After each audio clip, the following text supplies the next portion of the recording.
स्वागत छ नेपालको ब्याङ्किङ क्षेत्र, कानून र समग्र अर्थतन्त्रकै जग हल्लाइदिने एउटा एकदमै चर्चित मुद्दा नेपाल इन्भेस्टमेन्ट मेगा ब्याङ्क र अन्य ब्याङ्कहरू विरुद्ध सरकार। आजको यस विश्लेषणमा हामी यो फैसलाभित्र लुकेको एउटा अत्यन्तै महत्त्वपूर्ण पाटो अर्थात् दुई न्यायाधीशको फरक मतलाई डिकोड गर्दैछौँ।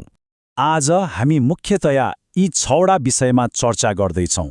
ऐतिहासिक फरक मत, पुँजी र आय बीचको भिन्नता, संविधान र कर कानून, भूतललक्षी असर, मर्जर नीति र लगानी अनि भविष्यको कानूनी बहस। आउनुहोस् सुरु गरौँ। पहिलो खण्ड, ऐतिहासिक फरक मत अर्थात् संवैधानिक इजलासमै कसरी विभाजन आयो त?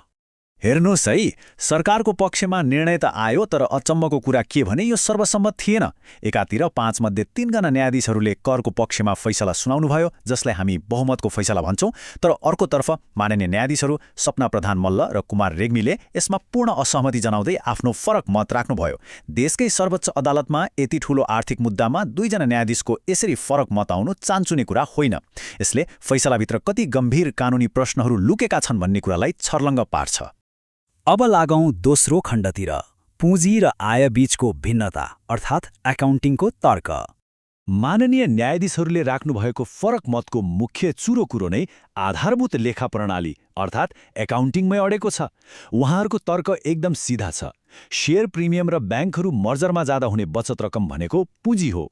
यो कुनै नियमित व्यापारबाट दिनौँ कमाएको आय वा नाफा होइन। अब विश्वव्यापी लेखा सिद्धान्तलाई नै हेर्ने हो भने पनि कर त आयमा लाग्छ नि, पुँजीमा होइन। तर यहाँ त पुँजीमै आयकर लगाउने काम भयो, जुन स्थापित सिद्धान्तकै पूर्ण विपरीत हो भन्ने उहाँहरूको ठम्याइ छ।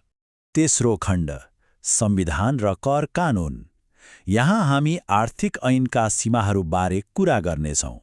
कानून बिना कर लगाउन पाइँदैन। सुन्दा यो एउटा सामान्य भनाइ जस्तो लाग्न सक्छ, तर प्रजातान्त्रिक व्यवस्थामा कर प्रणालीको सबैभन्दा बलियो जग नै यही हो। स्पष्ट कानूनी व्यवस्था बिना राज्यले आफ्ना नागरिक वा कुनै पनि संस्थाबाट 1 रुपैयाँ पनि असुल्न मिल्दैन। फरक मतले उठाएको अर्को गम्भीर विषय के हो भने प्रत्येक वर्ष ल्याइने आर्थिक ऐनले छुट्टै र विस्तृत व्यवस्था भएको आयकर ऐनलाई सोझै संशोधन गर्न मिल्दैन। आयकर ऐनलाई संशोधनै नगरी केवल आर्थिक ऐनको भरमा नयाँ शीर्षक खडा गरेर कर लगाउनु अनि जरिवाना छुटको लोभ देखाएर कर असुल्नु भनेको नेपालको संविधानको धारा 115 र 142 को ठाडो उल्लङ्घन हो भनी फरक मतमा स्पष्ट पारिएको छ। चौथो खण्डमा जाउँ, भूतलक्षी असर। यहाँ समय र अपेक्षाको सिद्धान्तको कुरा आउँछ। कानूनमा एउटा अत्यन्तै महत्त्वपूर्ण कुरा हुन्छ, वैध अपेक्षाको सिद्धान्त। यसको अर्थ के हो भने राज्यले बनाएका नियम वा दिएका आश्वासनहरू अचानक परिवर्तन हुँदैनन् भनेर नागरिकले विश्वास गरेका हुन्छन्। वर्षौं अगाडि भइसकेको कारोबारमा आज आएर नयाँ कानून बनाएर कर तिर्नुपर्छ भन्दा समग्र लगानीकर्ताहरूमा कस्तो त्रास फैलिन्छ होला, आफै सोच्नुहोस् त। खेल चलिरहेको बीचमा नियम परिवर्तन गर्न त पक्कै पनि मिल्दैन नि, होइन र? यहाँनिर एउटा निकै ठूलो विरोधाभास देखिन्छ। एकातिर पहिले सरकारी निकायले नै आधिकारिक रूपमा कर लाग्दैन भनेर पत्र पठाएको छ। ब्याङ्कहरूले त्यही आश्वासनलाई आधार मानेर आफ्नो वित्तीय योजना बनाए। तर अर्कोतिर पछि आएर अचानक विगतदेखि नै लागू हुने गरी कर लगाइयो। राज्यको यस्तो अस्थिर व्यवहारले न्याय दिन्छ त? पक्कै पनि यसले लगानीकर्ताको राज्यप्रतिको विश्वास नै तोड्ने काम गर्छ। पाँचौं खण्ड, मर्जर नीति र लगानी। यसको वास्तविक आर्थिक प्रभाव के हुन्छ त? यसमा एउटा रमाइलो तर गम्भीर विडम्बना छ। राज्य आफैले ब्याङ्कहरूलाई बलियो बनाउन मर्जरमा जान निरन्तर प्रोत्साहन गरिरहेको थियो।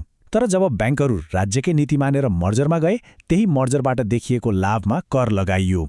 बुझ्नुपर्ने कुरा के छ भने मर्जरबाट आउने लाभ भनेको केवल खातामा वा कागजमा देखिने अङ्क मात्र हो। यो वितरण गर्न मिल्ने वास्तविक नाफा हुँदै होइन। कागजको अङ्कमा कर लगाउँदा सरकारको आफ्नै मर्जर नीति असफल हुने र यसले वैदेशिक लगानीमा समेत गम्भीर नकारात्मक असर पार्ने जोखिमलाई फरक मतले एकदमै प्रष्टसँग औल्याएको छ। अब अन्तिम तथा 6औं खण्ड, भविष्यको कानूनी बहस अर्थात् यो फरक मतको निष्कर्ष। ती 2 न्यायाधीशको फरक मतको निष्कर्ष एकदमै स्पष्ट थियो।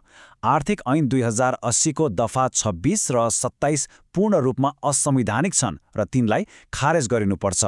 तर यथार्थमा हामी सबैलाई थाहा छ, अदालतमा बहुमतको फैसला नै अन्तिम र बाध्यकारी हुन्छ। बहुमत सरकारको पक्षमा उभिएका कारण अन्ततः ब्याङ्कहरूले राज्यलाई तोकिएको कर तिर्नै पर्यो। बहुमतको निर्णयले तत्कालको लागि त यो मुद्दालाई किनारा लगाएको छ, तर एउटा अत्यन्तै महत्त्वपूर्ण प्रश्न अझै पनि अनुत्तरित छ। के यो फरक मतले भविष्यमा नेपालको कर प्रणालीलाई परिवर्तन गर्ला त? बैंकहरूले अहिले कर तिर्नु परे पनि यो ऐतिहासिक फरक मतले नेपालको कर कानूनको दायरा, लगानीकर्ताको हक र राज्यको कानूनी दायित्वबारे भविष्यमा एउटा विशाल बहसको ढोका पक्कै खोलेको छ। यस विषयमा यहाँहरूलाई के लाग्छ? सोच्दै गर्नुहोला।